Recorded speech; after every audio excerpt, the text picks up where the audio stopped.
السلام عليكم. هنحكي النهاردة عن الأميرة كاميليا الأطرش. صلوا على النبي وكل من النبي يصلي عليه، ويلا نحكي الحكاية. كاميليا هي الابنة الوحيدة للفنانة الراحلة أسمهان، وبنت الأمير حسن الأطرش أمير جبل الدروز في لبنان. بيتقال دايما عن كاميليا إنها عاشت أميرة وماتت أميرة. كاميليا الطفلة اللي عرفت اليتم وهي لسه صغيرة جدا. كاميليا اللي اتخذت من حضن أمها في فندق الملك داوود في فلسطين وهي عندها بس 4 سنين، وحطوها في الطيارة وعلى لبنان في جبل الدروز، وعاشت مع والدها الأمير حسن الأطرش.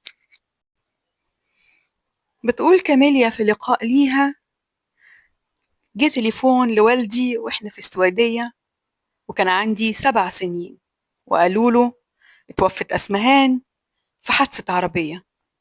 ساعتها خبى عني الخبر وبلغ كل الخدم، محدش يتكلم أبدا قدامي ولا يجيب لي سيرة.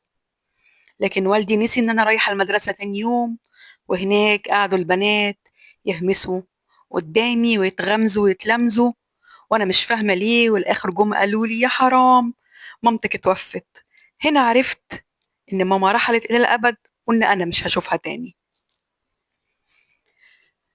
كاميليا أخدت الجمال بتاع الفنانة أسمهان، نفس العينين الملونة ونفس ملامح الوش. كمان اتجوزت من عيلة جنبلاط وعاشت معاهم حياة سعيدة وأنجبت ولاد، والولاد أنجبوا أحفاد، فعاشت وسط أولادها ووسط أحفادها حياة مليئة بالحب.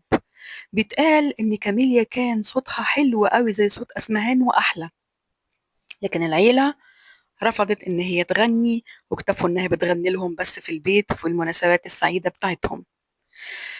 اتسلط الضوء على الأميرة كاميليا لما حبوا يعملوا مسلسل أسمهان اللي قامت ببطولته سلاف فواخرجي.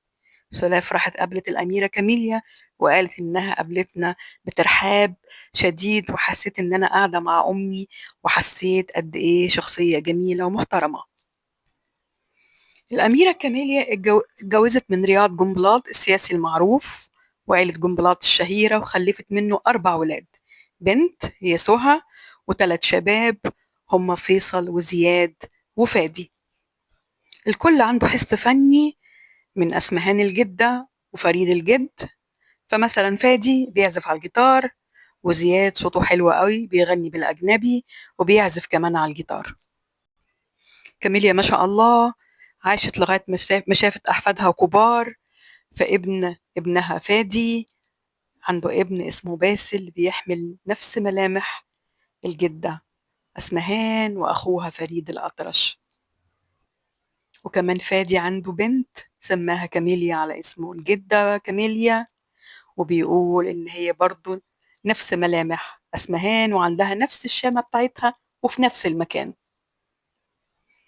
الأميرة كاميليا عاشت حياة مترفة منعمة مع عيلة والدها حسن الأطرش، وحتى بعد وفاة الأمير حسن عاشت في كنف عيلتها آل الأطرش، وبعد كده عاشت في كنف جوزها وعيلته جنبلاط، وما عاشتش نفس الحياة اللي عاشتها أسرتها، سواء الأم أسمهان أو فريد، وحياة الشتات لما سابوا بلادهم وجم على مصر.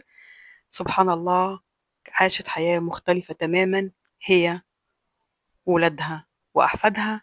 وتوفت الأميرة كاميليا عن عمر 85 سنة بعد حياة طويلة جميلة سنة 2023، واتدفنت في مدافن الدروز في جبل لبنان.